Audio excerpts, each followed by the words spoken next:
Nah, betul betul. Oke. Assalamualaikum warahmatullahi wabarakatuh. Selamat sore, Waalaikumsalam warahmatullahi selamat wabarakatuh. pagi, selamat siang semuanya. Pada pertemuan kali ini kami akan menjelaskan atau mempresentasikan tentang makalah yang sudah kami buat, yaitu yang berjudul Cyber Espionage atau Cyber Sabotage and Extortion. Oke. Di sini kami dari Prodi Teknologi Komputer kelas 13 5A 01. Ikut nama-nama anggota kelompok. Pertama yaitu Muhammad Taufiq Rafif, itu saya sendiri. Kedua ada Muhammad Yohan Al-Rashid. Tiga ada Muhammad Rafi. Keempat ada Yar Ustama. Dan yang terakhir ada Rifki Amanullah. Oke, langsung kita masuk ke pembahasannya ya.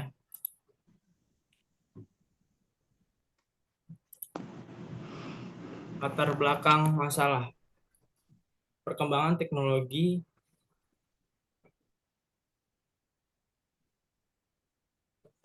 Latar belakang masalah. Perkembangan teknologi pada era globalisasi memberikan banyak manfaat sosial, namun juga menimbulkan dampak negatif, terutama bentuk kejahatan cyber seperti pencurian kartu kredit, hacking, dan penyadapan data. Contoh konkretnya adalah cyber sabotage, extortion yang perlu diperhatikan sebagai bagian dari perkembangan teknologi dan sumber daya manusia atau SDM. Maksud dan tujuan kami buat ini adalah satu, membentuk pola pikir mahasiswa dan menambah ilmu untuk kepentingan positif khususnya di dunia internet. Kedua, sebagai pemahaman tentang cybercrime yaitu khususnya tentang cyber sabotage dan extortion. Oke, itu maksudnya dan tujuannya itu ada lain antara lain yaitu tujuan dari penulisan makalah ini yaitu memenuhi tugas mata kuliah etika profesi teknologi informasi dan komunikasi. Oke, akan dilanjut oleh teman saya yang lain. Selanjutnya, teori cybercrime. Kejahatan cyber merupakan fenomena kompleks yang melibatkan berbagai jenis serangan dan pelaku dengan motivasi yang beragam. Dalam konteks cyber espionage, cyber sabotage, dan extortion, pemahaman mendalam tentang teori cybercrime menjadi kunci untuk memahami secara lebih rinci dinamika kejahatan ini. Dampak cybercrime. Dampak cybercrime tidak hanya terbatas pada kerugian finansial, tapi juga melibatkan aspek-aspek seperti kerusakan reputasi, kehilangan kepercayaan publik, dan potensi risiko keamanan nasional. Pembahasan tentang dampak ini akan memberikan gambaran utuh tentang konsekuensi yang diakibatkan oleh cyber espionage, cyber sabotage, dan extortion. Klasifikasi cybercrime. Pertama-tama, kita perlu memahami klarifikasi cybercrime. Dalam spektrum luas kejahatan cyber terdapat variasi mulai dari serangan malware, pencurian data, phishing, hingga serangan denial of service atau DOS. Setiap jenis kejahatan memiliki karakteristik dan tujuan tertentu yang perlu dipahami agar dapat mengidentifikasi pola serangan.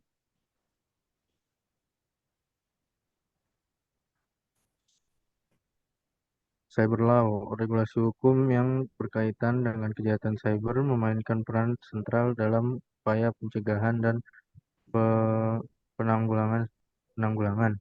Cyberlaw mencakup aspek-aspek seperti pelindungan data pribadi, penuntutan terhadap pelaku kejahatan cyber, dan kerangka kerja untuk kerjasama internasional dan menanggulangi ancaman cyber. Perlindungan data privasi, pertumbuhan penggunaan teknologi informasi mengharuskan adanya perlindungan yang kuat terhadap data dan privasi individu. Cyber law harus mampu mengatur dan memberikan sanksi terhadap pelanggaran terhadap integritas data pribadi. Penegakan hukum internasional. Kejahatan cyber tidak mengenal batas negara. Oleh karena itu, kerjasama internasional melalui cyber law jadi esensial. Koordinasi antar negara dalam penegakan hukum dapat menjadi instrumen yang efektif dalam menghadapi ancaman yang bersifat global.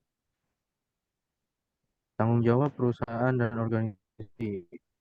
Regulasi hukum juga perlu mempertegas tanggung jawab perusahaan dan organisasi terkait keamanan cyber. Hal ini mencakup kewajiban untuk melaporkan insiden keamanan dan mengimplementasikan langkah-langkah preventif guna melindungi data yang diolah atau disimpan.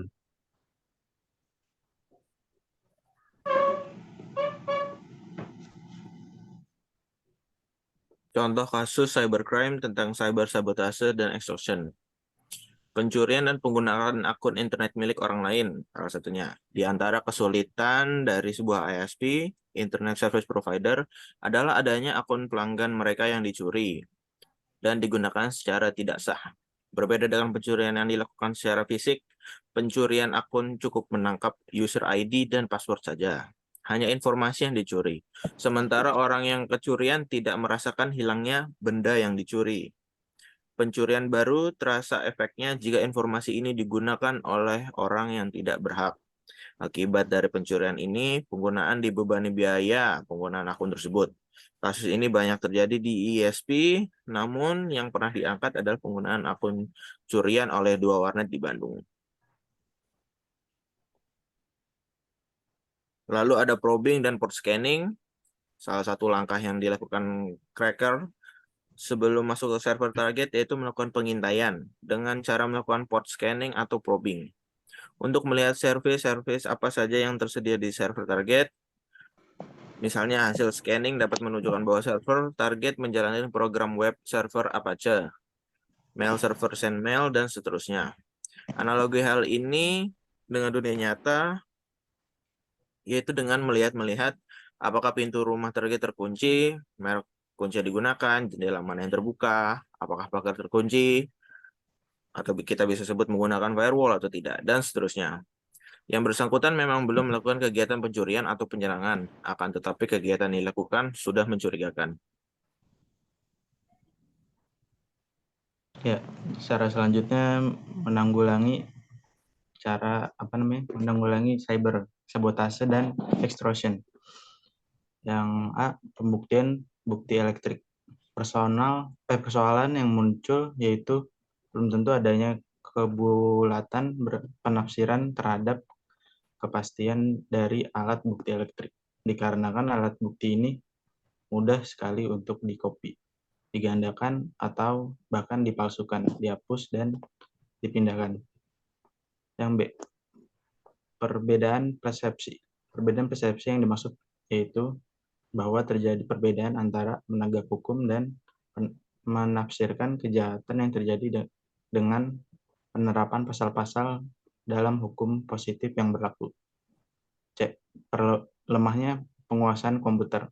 Kurangnya kemampuan dan keterampilan aparat penegak hukum di bidang komputer yang mengaitkan taktis, teknis, penyelidikan, penuntutan, dan pemeriksaan di pengadilan tidak dikuasai dengan menyangkut sistem yang ada di dalam komputer. D. Sarana dan prasarana. Fasilitas komputer mungkin memang ada di setiap kantor-kantor para penegak hukum, namun hanya berfungsi sebagai untuk administrasi. Cybercrime membutuhkan global action dalam penanggulangannya. Mengingat kejahatan tersebut seringkali bersifat transnasional. Adapun langkah penting yang harus dilakukan setiap negara dalam penanggulangan cybercrime sebagai berikut. Kesulitan menghadirkan korban. Terhadap kejahatan yang korban berasal dari luar negeri, umumnya sangat sulit untuk melakukan pemeriksaan yang mana keterangan saksi korban sangat dibutuhkan untuk membuat sebuah berita acara pemeriksaan. Melakukan modernisasi hukum pidana nasional beserta hukum acaranya yang diselaraskan dengan konvensi internasional yang terkait dengan kejahatan tersebut. Penegak hukum cybercrime ditinjau dari hukum positif dan hukum Islam. B. Mengaitkan sistem pengamanan jaringan komputer nasional sesuai standar internasional. C. Meningkatkan pemahaman serta keahlian aparatur penegak hukum mengenai upaya pencegahan, investigasi, dan penuntutan perkara-perkara yang berhubungan dengan cybercrime. Selanjutnya, dasar hukum tentang hukum cyber, sabotage dan extortion. Pasal 1. Pasal 27 ayat 4 UU ITE yang berbunyi, setiap orang dengan sengaja dan tanpa hak mendistribusikan di antara meramiskan dan atau membuat dapat diaksesnya informasi elektronik dan atau dokumen elektronik yang memiliki muatan pemerasan dan atau pengancaman. UU ITE tidak atau bahan mengatur mengenai cyber terorisme yang ditujukan ke lembaga atau bukan perorangan. Pasal yang kedua, pasal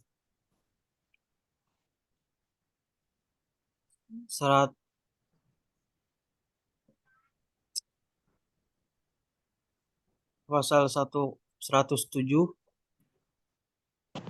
UU ITE yang berbunyi, dipidana karena sabotase dengan pidana penjara seumur hidup atau paling lama 20 tahun. Yang A, barang siapa yang secara melawan hukum merusak, membuat tidak dapat dipakai, menghancurkan atau memusnahkan instalasi negara atau militer atau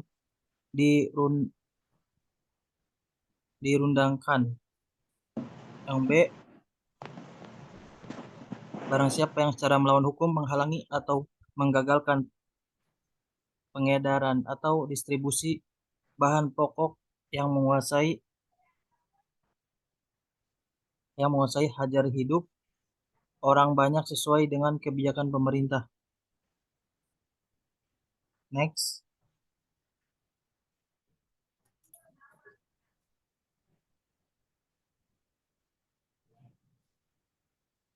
Kesimpulan dan saran.